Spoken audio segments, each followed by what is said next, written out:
సుమన్ టీవీలో మీ personal and business promotions కోసం కింది నెంబర్కి కాంటాక్ట్ చేయండి. కూటమి ప్రభుత్వం 100 రోజుల పరిపాలనపై ప్రజల స్పందన ఏ విధంగా ఉందని తెలుసుకునే ప్రయత్నంలో భాగంగా ఈ రోజు మనకి ఇక్కడ కడారి తమ్మయ్య నాయుడు గారి దగ్గరికి అయితే రావడం జరిగింది.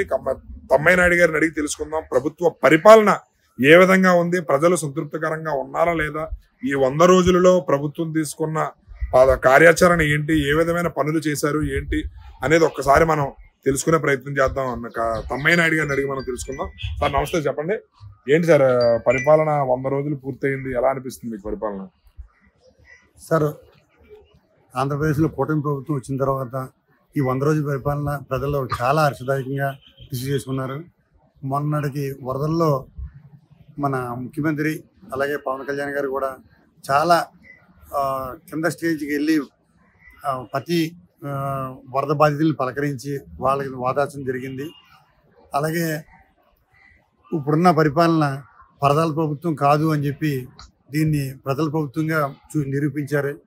ప్రజలకి చేరువలో మంత్రులు అవనివ్వండి, ఎమ్మెల్యేలు అవనివ్వండి, అలాగే కార్యకర్తలు అవనివ్వండి, అందరూ కూడా ప్రజలతో మమేకమై వాళ్ళ సమస్యలు తెలుసుకుని అధికారులతో వాళ్ళకి అవసరాలు తీర్చే విధంగా తీర్చిదిద్దుతున్నారండి.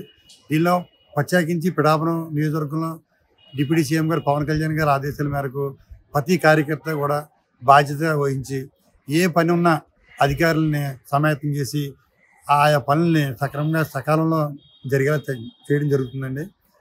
ఇంకా ఏంటంటే ప్రజలు కూడా దీన్ని బాగా రిసీవ్ చేసుకుని మాకు మంచి సపోర్ట్తో మేము ముందుకెళ్తున్నాం.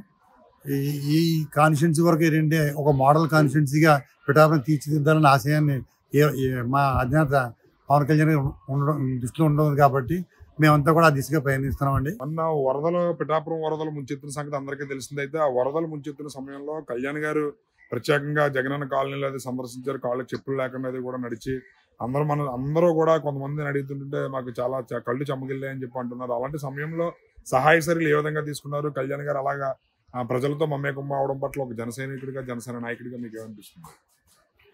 యాక్చువల్గా మేము కూడా ఊహించలేకపోయామండి. ఆయన వచ్చిన తర్వాత ఆ బురదలో తిరిగి కాళ్ళకి చెప్పులు లేకుండా ప్రతి ఇంటికి వెళ్ళి వాళ్ళ సాధక బాధకాలు తెలుసుకుని కూడా వెంటనే ఆదేశాలు ఇవ్వడం జరిగింది. అన్ని రకాలుగా కూడా అక్కడ ఆదుకోవడం జరిగిందండి.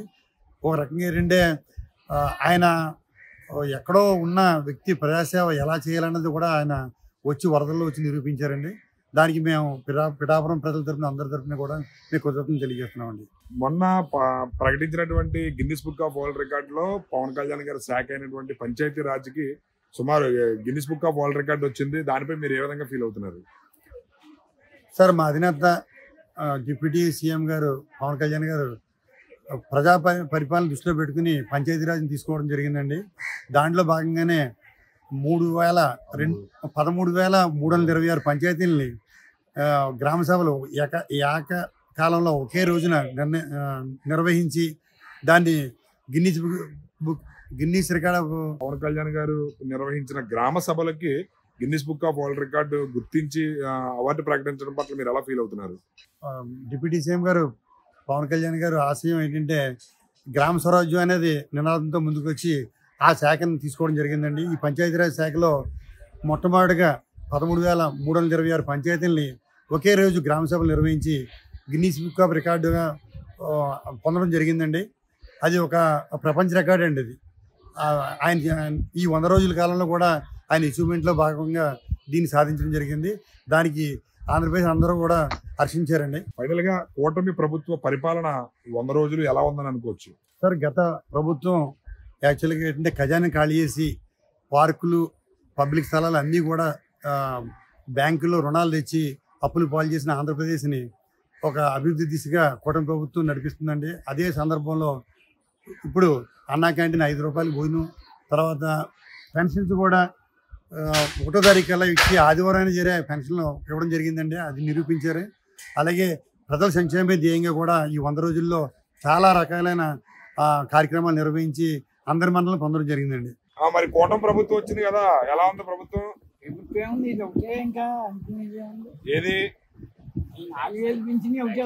Pension time అందుతుందా? మరి ఎంత ఇస్తున్నారు? ముందు ఎంత ఇచ్చేవారు? ముందు 3, అప్పుడు 4 టైంకి ఇచ్చేస్తున్నారా? ఏ తారీఖు ఇస్తున్నారు? ఎవరు తెచ్చిస్తున్నారు? సచివాలయం వాళ్ళు ఇస్తున్నారు. ఇంతకుముందు ఎవరు ఇచ్చేవారు? వాలంటీర్లు ఇచ్చేవారు. మరి ఏమన్నా తేడా కనపడుతుందా? ఏమీ లేదు. తేడా ఏం లేదు. అలాగే ఇస్తున్నారు. ఇబ్బంది ఏం లేదు. ఇబ్బంది ఏం లేదు. కూటమి ప్రభుత్వం వచ్చాక ఫస్ట్ నెల ఎంత వచ్చింది మీకు? 7,000. 7,000 రూపాయలు. మరి ఏం చేశారు? 7,000 7,000 దాచుకున్నారా? బాగా ఎంజాయ్ చేయారా?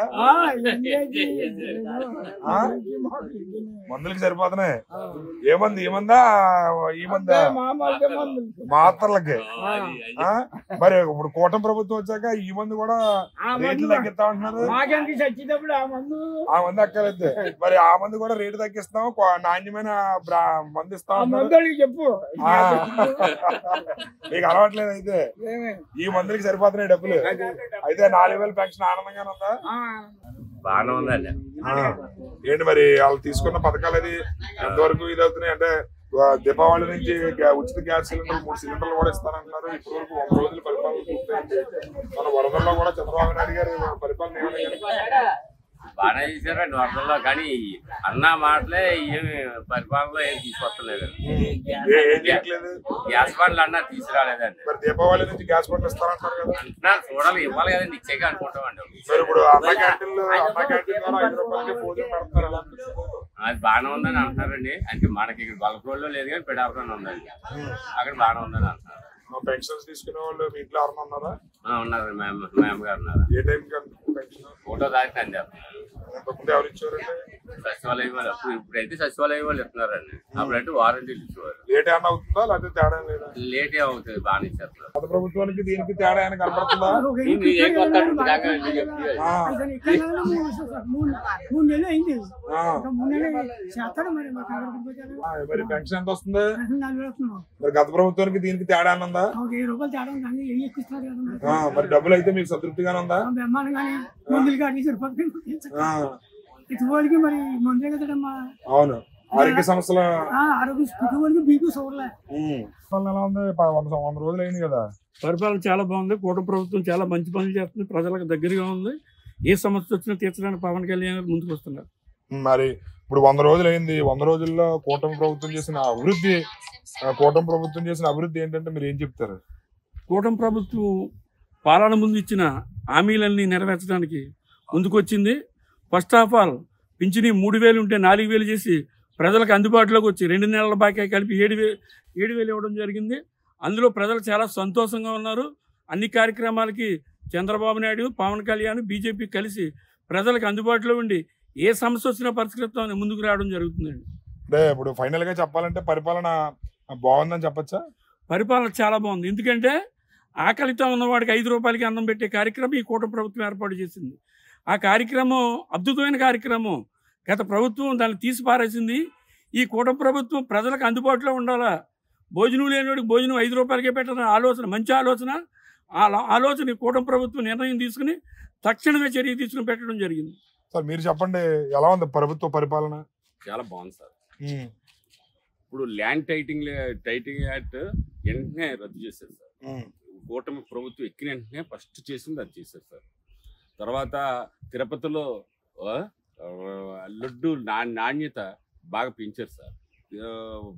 భక్తులకు కూడా చాలా ఈజీగా అందుబాటులో ఉండేలా చేశారు సార్.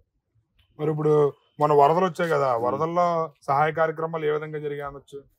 సహాయ కార్యక్రమాలు వెంటనే స్పందించి ఇక్కడున్న జగన్ కాలనీ, ఈబీసీ కాలనీ, అన్ని కాలనీస్లోని కూడా దగ్గరుండి ఈ కూటమి, ఈ జనసేన కార్యకర్తలు, మిగతా పార్టీ కార్యకర్తలు అందరూ కూడా దగ్గరుండి సహాయ సహకారాలు అందించి, వాళ్ళకి బోట్లు కావాలితే బోట్లు తెప్పించి, వాటర్ కావాలితే వాటర్ తెప్పించి అన్ని సహాయ సహకారాలు అందించారు సార్.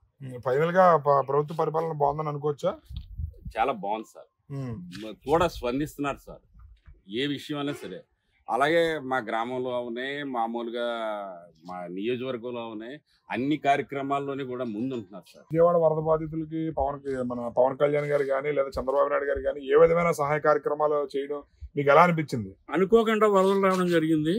ప్రతిపక్షాలు విమర్శించిన 74 ఏళ్ల వయసు ఉన్న చంద్రబాబు నాయుడు గారు ఆ వరదల్లో తిరిగి అందరినీ ఆదుకోవాలని మంత్రిని ఎలక్ట్ చేసి అన్ని కార్యక్రమాలు చేసి, ఎవరేమనుకున్నా నేనున్నాను, ఆ కార్యక్రమాలు ఎవరు ఇబ్బంది పడకూడదు, జన నష్టం జరగకూడదని కూటమి ప్రభుత్వం చొరవ తీసుకుని ఆ కార్యక్రమాలు చేయడం జరిగిందండి. ఫైనల్ గా మీరు చెప్పండి, ప్రభుత్వ పరిపాలన అయితే మాత్రం ప్రతి ఒక్కరు సంతృప్తికరంగా ఉన్నారనేది. ప్రభుత్వ పరిపాలన చాలా సంతోషంగా ఉంది. దీపావళికి కూడా గ్యాస్ బండ్లు ఇవ్వడం జరుగుతుంది, విద్యార్థులకి కిట్లు ఇవ్వడం జరుగుతుంది, ఇంకా చాలా కార్యక్రమాలు చేస్తారు. అమరావతికి డెవలప్మెంట్కి కేంద్రం నుంచి నిధులు తేవడం జరిగింది, అనేక కార్యక్రమం. పోలవరం, అలాగే ఏనుగులు పెంచి రైతులను కాపాడడానికి బెంగళూరు గవర్నమెంట్తో కూడా ఈ కూటమి ప్రభుత్వం మాట్లాడడం జరిగింది. అనేక మంచి కార్యక్రమాలు తేవడం కోసం ఈ ప్రభుత్వం ప్రజలు కూడా ఉంటుందని చెప్పడం జరుగుతుంది సార్. రైట్, చూసారు కదా, ఇక్కడ అయితే ప్రజాస్పందన చాలా అంటే కూటమి ప్రభుత్వం పట్ల సంతృప్తికరంగా ఉన్నారని చెప్పొచ్చు. ఎందుకంటే పెన్షన్ల పంపిణీ దగ్గర నుంచి 1వ తారీఖునే మాకు వాలంటీర్లు లేకపోయినా సరే టైంకి అందజేయడంలో ప్రభుత్వం సహకారం మరువలేనిది. అదేవిధంగా 5 రూపాయలకి నాణ్యమైన భోజనం పేదవాడి కడుపు నింపుతున్నారు అని చెప్పి తెలియజేస్తున్నారు. మొన్న విజయవాడ వరద బాధితులకు అండగా చంద్రబాబు నాయుడు గారు 74 సంవత్సరాల వయసులో నిద్రాహారాలు మాని మరి ఎంతో కష్టపడి 10 రోజుల పాటు శ్రమించి విజయవాడని ఈ జన నష్టం ప్రాణ నష్టం జరగకుండా చాలా వరకు శ్రమించి కష్టపడ్డారు. మంత్రులు కానీ ఎమ్మెల్యేలు కానీ ప్రతి ఒక్కరూ దగ్గరుండి బాధ్యతగా ప్రవర్తించారు. అదేవిధంగా మాకు పవన్ కళ్యాణ్ గారు ఎవరైతే ఉన్నారో ఆయన ప్రజల పట్ల ఆయన స్పందించే తీరు ప్రతి ఒక్కటి కూడా వెంటనే స్పందిస్తున్నారు. సమస్య పట్ల అధికారులను వెంటనే పరిగెట్టిస్తున్నారు అని చెప్పి కూడా తెలియజేస్తున్నారు. ప్రతి విషయంలోనూ కూడా కూటమి ప్రభుత్వం చాలా శ్రద్ధగా బాధ్యతల పట్ల బాధ్యతతో ఉంటున్నారు, సమస్యల పట్ల బాధ్యతతో ప్రవర్తిస్తున్నారని చెప్పి కూడా తమ సంతోషాన్ని అయితే తెలియజేస్తున్నారు. కెమెరామ్యాన్ అశోక్తో శ్రీనివాస్, సుమన్ టీవీ.